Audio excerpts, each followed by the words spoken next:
Hi, everyone. Welcome to another Haas Talks Foss. Today I'm here with Umair Shahid from Percona in the Postgres community, longtime member of the Postgres community. You've been working with Postgres-related companies since 2003. Maybe tell us a little bit about your background here, Umair. Well, that's interesting. And by the way, thank you for having me here. Um, it's interesting that the start of my Postgres career was, well, not by choice. I was kind of pushed into it. Uh, Okay. so we were a team of developers that were working in a very typical offshore software development model where you have this, company in USA that has this offshore office that can provide low cost engineering expertise. And we were able to deliver some really good software. We were able to deliver some really good engineering expertise.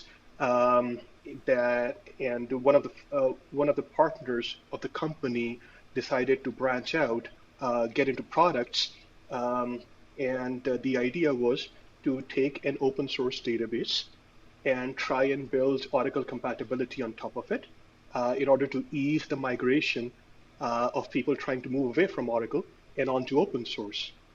And he bought out the office in Islamabad where I was working and said, this is the engineering team that I want to build the database with. It just so turned out that the database was that we selected was Postgres, and the company that eventually was created to offer that product was EDB. There you go.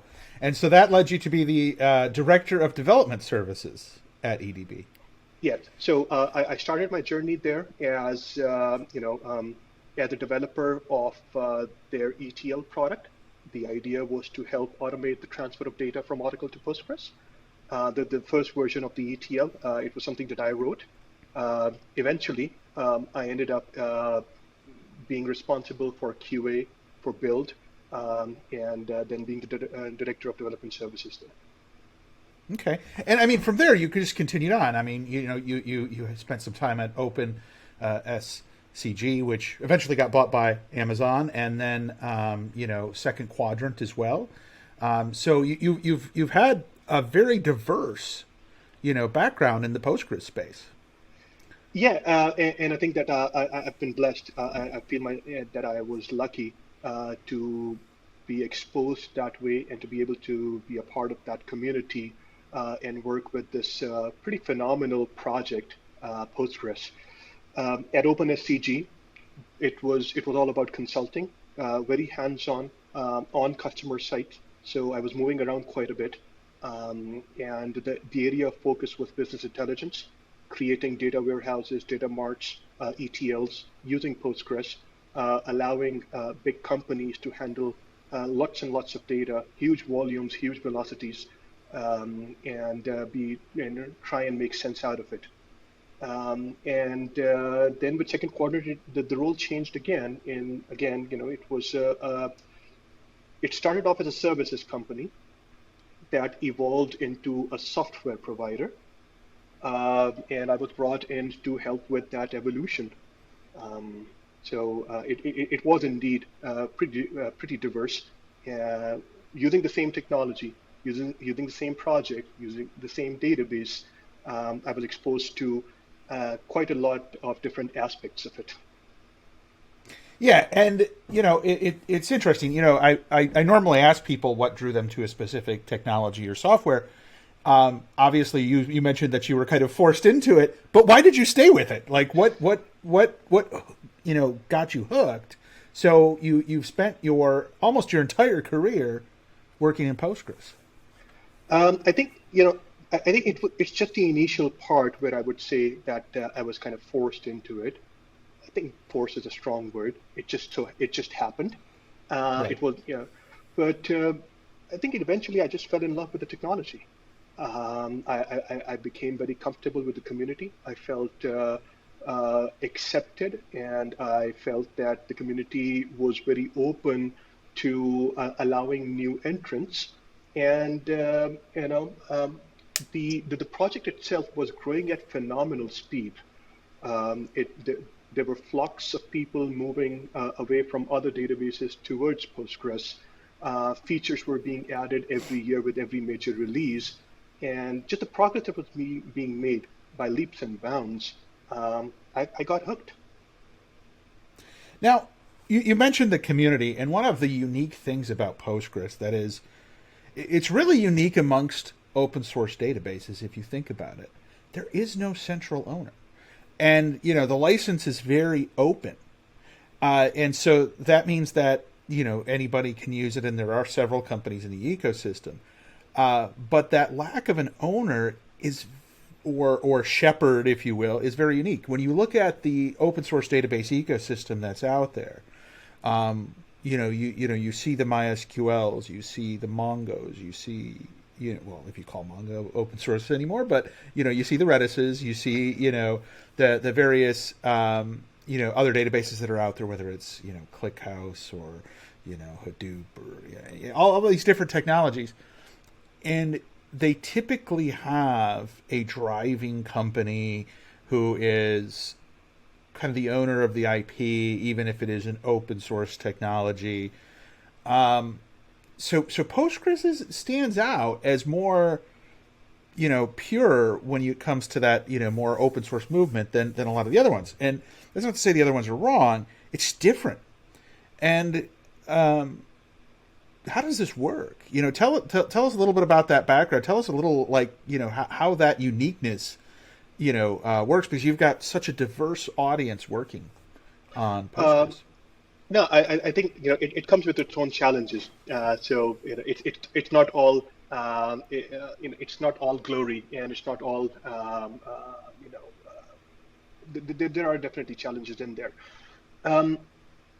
I once wrote a series of blogs on the reasons why I love Postgres, and one of those blogs addressed the topic of what you just the question that you just asked, and it said it cannot be bought out. There is no entity that's driving the community, the project. There's no single company that owns the project or the intellectual property that can be bought out. And I think that makes Postgres very, very unique. It's a pure open source project. There are forks, there are products built on Postgres, but the project itself is, as open source as it gets. The license is as liberal as it gets. And I kid about this. I say that the only thing that license says in that text is, please don't blame the University of California if something goes wrong. That's the only limitation. But yeah, I think that at times it feels that there is a lot of progress being made because there's so many diverse people pitching into the project, and with no single shepherd in place, it's driven by consensus, and sometimes that consensus becomes hard to achieve. Sometimes that consensus takes very long to achieve. But eventually what goes in makes for a product that's robust, that's reliable, and that's been growing in terms of features and in terms of functionality and popularity year over year, consistently over the past 20 odd years. So now, you mentioned the popularity, and Postgres has had this interesting journey over 20 years. In fact, I used Postgres long ago, and then came back to it more recently. So there was definitely a gap. But I remember back in the day, I think it was Postgres 6 or something around there that I started. So it was quite some time ago. I used it for a few different projects. But over the course of the time when I first looked at it, for 10 years, it wasn't always in the conversation when it came to databases in an enterprise. In fact, it probably was left out more than other databases. But over the last 5 years, that's changed. In fact, over the last 3-4 years, that's changed dramatically. In fact, Postgres is so red hot. You look at Stack Overflow or JetBrains just did this survey, and you've got this insane growth in terms of popularity, in terms of people viewing Postgres with different eyes. In fact, Postgres is Stack Overflow's fastest growing, most popular, and most loved database. I mean, and they've got like 80,000 people that they survey in the developer community. So that that growth, it's always been there steady, but all of a sudden the last few years it's just skyrocketed. Why is that? I mean, like, what's driving that? I think it may be very hard to point to a single element that may be driving it. I think it's a combination. And when I first started working with Postgres, I used and this is something that I relate to people as I talk to them about Postgres. When I first started working with it, people used to opt for it in order to reduce their costs. That was a primary driving factor. While that factor remains today, the total cost of ownership is significantly lower with Postgres than other databases or comparative databases. I would say that that's not the only reason. That may not even be the primary reason anymore. It's that year-over-year addition of features that Postgres continues to have that's primarily driven by demand of its users. So the demand comes in, the feature gets incorporated, it becomes popular, adoption increases, and that circle goes on. That's definitely one element to it. And then I would also say that as the ecosystem matures itself, as various commercial companies start to build business around the project, they start pumping money into the promotion and into the development of features and tools to use the database. And I think that is a big contributing factor as well. So when commercial companies employ some of these contributors, when they help finance various different conferences so that people can come together and collaborate and discuss, when they fund people who are developing some of those features that would otherwise have not been developed, or at least not as rapidly, that impacts things. And then maybe there's a third angle to it as well, that maybe the environment and the fact that some of the other databases that may not be as pure open source as Postgres is, or maybe driven by certain corporate interests, as they evolve and as corporate interest or vested interest, come into play into the development efforts and into licensing, people get put off, and they choose, more liberal licenses, more liberal communities, and that may be, another reason why Postgres becomes more popular over time. So I guess it's the acceleration of all different factors combined that contributes to the popularity. So now you mentioned, the money coming in, the contributions from different companies, and it's not just code contributions. Sometimes it's, the sponsorships of the conferences. Sometimes it's the, paying for developers to work on the core and contribute back code. Sometimes it's, other efforts.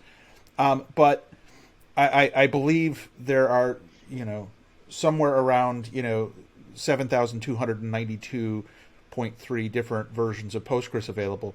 I exaggerate that number a little bit, but it seems like there is so many different versions of Postgres out in the ecosystem, and it's so many. And how do you navigate this? Because everyone seems to have their own version. Well, I think that partially is driven by the enterprise need to have a certified version from a certain company that is driven by SLAs and by guarantees. So the community does not offer a guarantee. Right? The community is, open source, and the only thing that they say is, don't blame the University of California. Right? So, if I'm an enterprise and I'm investing in, say, 5,000 servers that will be running this database that's going to, handle $1 trillion of transactions every month, I need some guarantees. I need somebody, to put it in a blunt way, I need somebody to sue in case something goes wrong. Okay. And I've experienced this in the past that even though I would try and promote open source Postgres, saying that you've got every bit of functionality that you need right here. You don't need a proprietary fork. You don't need a proprietary version. Some of these enterprises are looking for a commercial offering, even if it is a simple wrapper that puts a stamp. A company stamp on top of it saying that this is certified by company X. They need the certification. They need some kind of a contract to go with in order to be able to seriously use the database in production. That may be one reason why there are many versions out there. They may not deviate too much from upstream, and the ones that do deviate have such a major overhead in trying to maintain the fork that everybody that I know who have tried that regrets doing it. Well, and I mean, it's not just software companies; it's cloud providers and everything else. All of these different providers out there have their own fork or their own deviation, or you can call it branch if you want, if you don't want to call it a pure fork.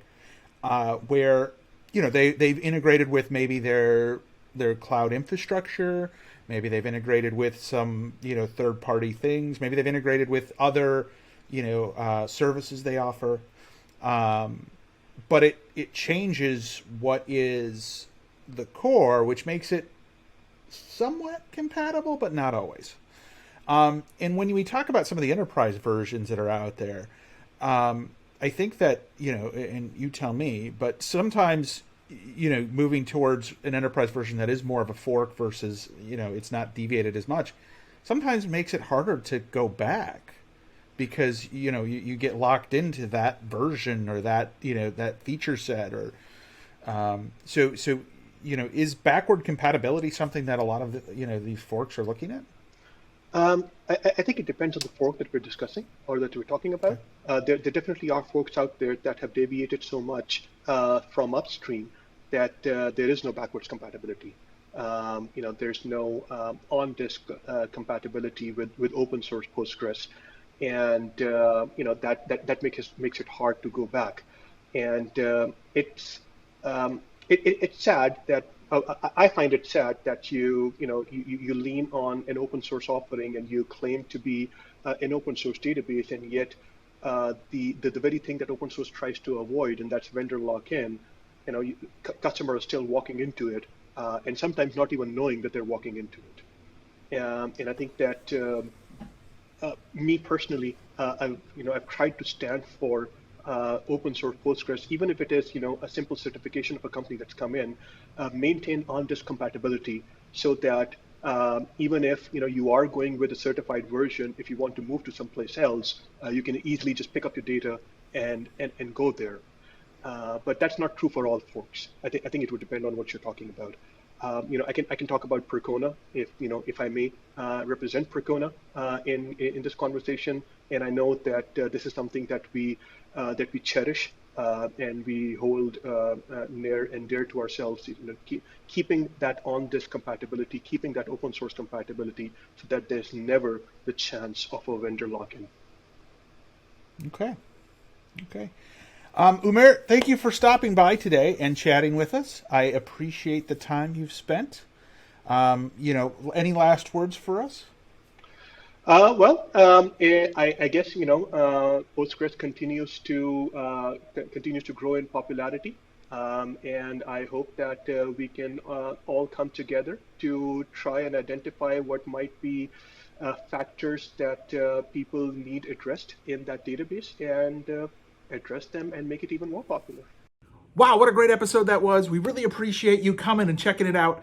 We hope that you love open source as much as we do. If you like this video, go ahead and subscribe to us on the YouTube channel. Follow us on Facebook, Twitter, Instagram, and LinkedIn. And of course, tune in to next week's episode. We really appreciate you coming and talking open source with us.